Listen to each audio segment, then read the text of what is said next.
বাংলাদেশের রাজনীতিতে কি শুরু হতে যাচ্ছে এক নতুন অধ্যায়? ত্রয়োদশ জাতীয় সংসদ নির্বাচনে নিরঙ্কুশ জয় পাওয়ার পর সরকার গঠন করতে যাচ্ছে বাংলাদেশ জাতীয়তাবাদী দল বিএনপি।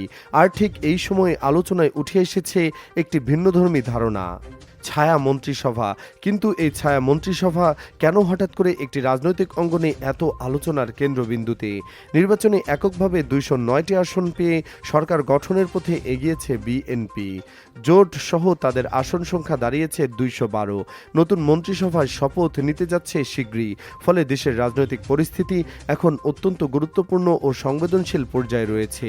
এই প্রেক্ষাপটে বিরোধী জোটের ভেতরে শোনা যাচ্ছে ছায়া মন্ত্রিসভা গঠনের প্রস্তুতির কথা। জাতীয় নাগরিক পার্টির মুখপাত্র আসিফ মাহমুদ সজীব ভুঁইয়া এবং জামায়াত সমর্থিত নেতা ও আইনজীবী শিশির মনির সামাজিক যোগাযোগ মাধ্যমে এমন ইঙ্গিত দিয়েছেন। তাদের বক্তব্য, একটি ছায়া মন্ত্রিসভা সরকারকে জবাবদিহিতার মধ্যে রাখবে এবং নীতিগত পর্যবেক্ষণে ওয়াচ ডগ হিসেবে কাজ করবে। ছায়া মন্ত্রিসভা মূলত ওয়েস্ট মিনিস্টার ধারার দলীয় ব্যবস্থার একটি পরিচিত কাঠামো। এখানে বিরোধী দলের পক্ষ থেকে সরকারের প্রতিটি মন্ত্রণালয়ের বিপরীতে একজন করে ছায়া মন্ত্রী থাকেন। তাদের কাজ হলো সরকারের নীতি, বাজেট ও সিদ্ধান্ত বিশ্লেষণ করা, সমালোচনা করা এবং প্রয়োজনে বিকল্প প্রস্তাব দেওয়া।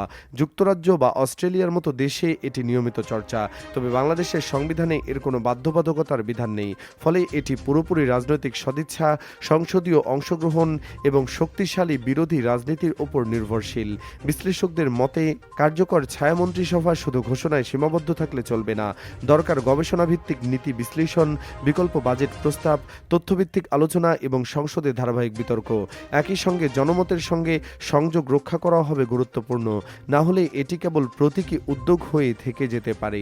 তবুও প্রশ্ন থেকে যায়, বাংলাদেশ কি এবার নতুন এক গণতান্ত্রিক চর্চার পথে হাঁটতে যাচ্ছে, নাকি এটি রাজনৈতিক কৌশল হিসেবে সীমাবদ্ধ থাকবে? সময় বলে দেবে সেই উত্তর। তারিফ বিন জিহাদ, দেশ 24 লাইভ, ঢাকা।